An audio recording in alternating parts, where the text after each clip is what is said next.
नमस्कार शेतकरी मित्रांनो, कृषी कल्याण यूट्यूब चॅनल मध्ये सर्व शेतकरी बांधवांचं हार्दिक स्वागत। तर शेतकरी मित्रांनो, अखेर या जिल्ह्यामध्ये 25% अग्रिमची अधिसूचना जिल्हाधिकाऱ्यांच्या माध्यमातून निर्गमित करण्यात आली आहे आणि त्या जिल्ह्यातील 3,07,000 शेतकऱ्यांना 150 कोटी रुपयाचा 25% अग्रिमचा विमा खरीप हंगाम 2024 साठी मंजूर केलेला आहे आणि ही विम्याची रक्कम भरपाई रक्कम 15 दिवसांमध्ये शेतकरी बांधवांच्या खात्यामध्ये जमा केली जाणार आहे।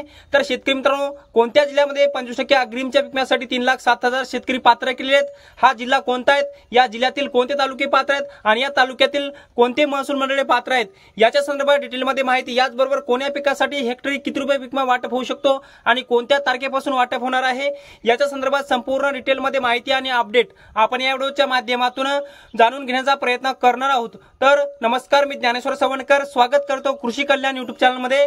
सर्व शेतकरी बांधवांना एक महत्त्वाची विनंती आहे, या साइडला दिसत असलेल्या लाल काळ्या किंवा पांढऱ्या बटनावरती क्लिक करा, जेणेकरून तुम्ही आम्हाला सबस्क्राइब कराल आणि तुम्ही जर आम्हाला सबस्क्राइब केलं तर शेती संबंधित असेच नवनवीन व्हिडिओ तुम्हाला आमचे सर्वप्रथम पाहायला भेटतील। तर शेतकरी मित्रांनो, चला तर व्हिडिओला सुरुवात करूया।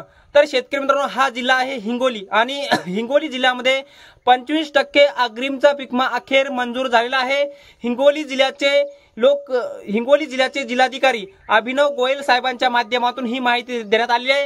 हिंगोली जिल्ह्यामध्ये एचडीएफसी आर्गो जनरल इन्शुरन्स कंपनीच्या माध्यमातून आता हा विमा वाटप केला जाणार आहे आणि आपल्या हिंगोली जिल्ह्याचे जिल्हाधिकारी अभिनव गोयल साहेबांच्या माध्यमातून ही अधिसूचना निर्गमित करण्यात आलेली आहे, ज्यामध्ये 3,07,000 शेतकऱ्यांना 150 कोटी रुपयाचा सोयाबीन या पिकाचा विमा मंजूर झालेला आहे। आता मित्रांनो, आपण हीच माहिती आता तालुकानिहाय व तुमचं महसूल मंडळ याच्यासाठी पात्र झालेलं आहे की नाही, ही माहिती घेण्याचा प्रयत्न करणार आहोत। तर मित्रांनो, आता हिंगोली जिल्ह्यातील पहिला तालुका आहे कळमनुरी आणि कळमनुरी तालुक्यात किती महसूल मंडळे आणि कोणते महसूल मंडळे पात्र झाले आहेत, ती माहिती बघण्याचा प्रयत्न करूयात। तर शेतकरी मित्रांनो, कळमनुरी तालुक्यातील कळमनुरी महसूल मंडळ, याचबरोबर वाकोडी महसूल मंडळ, नांदापूर, याचबरोबर आखाडा बाळापूर, याचबरोबर डोंगरकडा आणि वारंगा फाटा हे कळमनुरी तालुक्यातील 6 महसूल मंडळे 25% अग्रिमच्या विम्यासाठी पात्र झाली आहेत। त्यामुळे या कळमनुरी तालुक्यातील 6 महसूल मंडळातील शेतकऱ्यांना सोयाबीन या पिकाचा 25% अग्रिमचा विमा 10,000 ते 15,000 रुपये प्रति हेक्टरी भेटणार आहे। हे 25% अग्रिमचा विमा सोयाबीनसाठी भेटणार आहे, ज्यामध्ये पुढचा तालुका आहे हिंगोली आणि हिंगोली तालुक्यातील हिंगोली महसूल मंडळ, याचबरोबर नरसी नामदेव महसूल मंडळ, सिरसम महसूल मंडळ, याचबरोबर बासंबा, डिग्रस, याचबरोबर माळ हिवरा, याचबरोबर खंबाळा हिंगोली तालुक्यातील हे सर्व म्हणजेच 7 ते 8 महसूल मंडळे पात्र झालेली आहेत। याचबरोबर मित्रांनो, पुढचा आणि महत्त्वाचा हिंगोली जिल्ह्यातील तालुका म्हणजे वसमत आणि वसमत तालुक्यातील वसमत महसूल मंडळ, याचबरोबर आंबा महसूल मंडळ, हयातनगर, गिरगाव, हट्टा, टेंभुर्णी आणि कुरुंदा हे वसमत तालुक्यातील 7 महसूल मंडळे 25% अग्रिमच्या पीक विम्यासाठी मंजूर करण्यात आलेली आहेत। तर मित्रांनो, आता हिंगोली जिल्ह्यातील पुढचा तालुका औंढा नागनाथ आणि औंढा नागनाथ तालुक्यातील जवळपास 4 महसूल मंडळे 25% अग्रिमच्या भरपाईसाठी पात्र झालेली आहेत, ज्यामध्ये औंढा तालुक्यातील औंढा नागनाथ महसूल मंडळ, याचबरोबर येहळेगाव, याचबरोबर साळणा आणि जवळा हे 4 महसूल मंडळे 25% अग्रिमच्या विम्यासाठी औंढा तालुक्यातील पात्र झालेली आहेत। तर शेतकरी मित्रांनो, पुढचा तालुका आहे सेनगाव आणि सेनगाव तालुक्यातील सेनगाव, गोरेगाव, आजेगाव आणि पानकनेरगाव आणि हट्टा हे सेनगाव तालुक्यातील जवळपास 5 महसूल मंडळे 25% अग्रिमच्या भरपाईसाठी पात्र झालेली आहेत।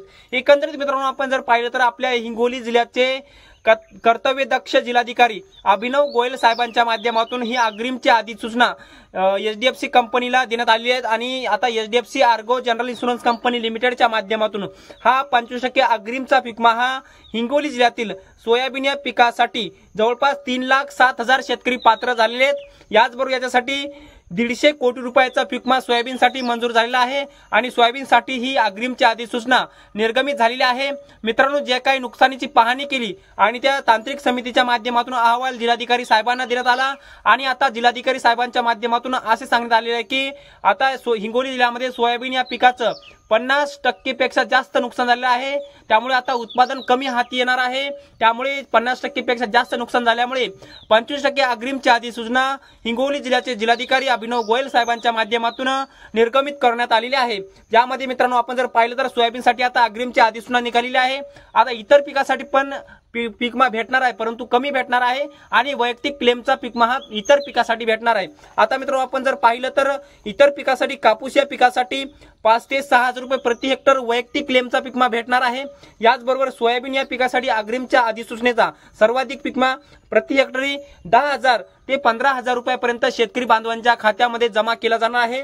याचबरोबर तूर या पिकासाठी 2,000 ते 4,000 रुपये प्रति हेक्टरी, मूग या पिकासाठी 2,000 ते 4,000 रुपये प्रति हेक्टर, उडीद या पिकासाठी 2,000 ते 6,000 रुपये प्रति हेक्टर, खरीपाच्या ज्वारीसाठी 1,000 ते 5,500 रुपये प्रति हेक्टर अशा पद्धतीचा पीकमा हिंगोली जिल्ह्यातील शेतकरी बांधवांच्या खात्यामध्ये जमा होणार आहे। याच्यामध्ये सर्व पिकाचं जर पाहिलं तर सर्वाधिक नुकसान सोयाबीन या पिकात झालेलं आहे। सर्वाधिक पीकमा सुद्धा सोयाबीनसाठी भेटणार आहे, कारण की 25% अग्रिमची अधिसूचना सोयाबीन या पिकासाठी निर्गमित केलेली आहे। आणि आता जे काही पीकमा योजना याच्यामध्ये असं सांगण्यात आलेलं आहे की जर एखाद्या जिल्ह्याचे जिल्हाधिकाऱ्यांच्या माध्यमातून 25% अग्रिमची अधिसूचना जर निर्गमित केली तर त्या तारखेपासून 1 महिन्याच्या आत विमा कंपनीला तो पीकमा वाटणं अत्यंत महत्त्वाचं आहे, गरजेचं आहे। कायद्याप्रमाणे ते वाटणं महत्त्वाचं आहे। आणि आता हिंगोली जिल्ह्यामध्ये सुद्धा त्याच पद्धतीने आता काल म्हणजेच सोमवारी अग्रिमच्या अधिसूचना हिंगोली जिल्ह्याचे जिल्हाधिकाऱ्यांच्या माध्यमातून निर्गमित केलेली आहे। आणि आता सोयाबीनसाठी हा हिंगोली जिल्ह्यामध्ये पीकमा आता 1 महिन्याच्या आत हा वाटप केला जाणार असल्याची सुद्धा माहिती जिल्ह्याचे जिल्हाधिकारी याचबरोबर विमा कंपनीचे प्रतिनिधी यांच्या माध्यमातून देण्यात आलेली आहे। मित्रांनो आपण जर पाहिलं तर एकूण हिंगोली जिल्ह्यामध्ये सप्टेंबर महिन्याच्या पहिल्या आठवड्यामध्ये मोठ्या प्रमाणामध्ये अतिवृष्टी झाली। कोण्या भागामध्ये 65 मिलीमीटर पेक्षा जास्त पाऊस, कोण्या भागामध्ये कोण्या महसूल मंडळामध्ये 200 मिलीमीटर, कोणत्या महसूल मंडळामध्ये 150 मिलीमीटर अशा पद्धतीने शेतकऱ्यांचं मोठ्या प्रमाणामध्ये नुकसान झालं। आणि अखेर नुकसान झालेल्या नुकसानग्रस्त शेतकऱ्यांना ही आता पीकमाची भरपाई आता 1 महिन्याच्या आत HDFC Ergo general insurance company लिमिटेडच्या माध्यमातून जमा केली जाणार आहे। आता ही भरपाई आता तुमच्या कोणत्या खात्यामध्ये येणार हे आपण बघण्याचा प्रयत्न करणार आहोत। बहुतांश शेतकऱ्यांना वाटत आहे की जे काही आम्ही विमा भरतावळी जे काही बँक खाते दिले त्या खात्यामध्ये येणार, परंतु त्या खात्यामध्ये येणार नसून तुमच्या आधार संलग्न बँक खात्यामध्ये ती पैसे येणार आहेत। म्हणजे डीबीटी प्रणालीद्वारे तुमच्या खात्यामध्ये ती पैसे येणार आहेत। म्हणजे तुमच्या खात्यामध्ये PM किसानचे ज्या खात्यात तुमच्या पैसे येतात, नमो शेतकरीचे ज्या खात्यात पैसे येतात, याचबरोबर अतिवृष्टीने मागचे ज्या खात्यात पैसे आले आता त्याच खात्यामध्ये पीक विम्याचे सुद्धा हा 25% अग्रिमचा पीकमा सुद्धा तुमच्या त्याच खात्यामध्ये जमा केला जाणार आहे। त्यामुळे तुमच्या आधारला बँक खाते लिंक अद्यापही नसेल तर लवकरात लवकर करून घ्या, कारण की खरीप हंगाम 2024चा 25% अग्रिमचा पीकमा अखेर हिंगोली जिल्ह्यातील एकूण 30 महसुली मंडळामध्ये हिंगोली जिल्ह्याचे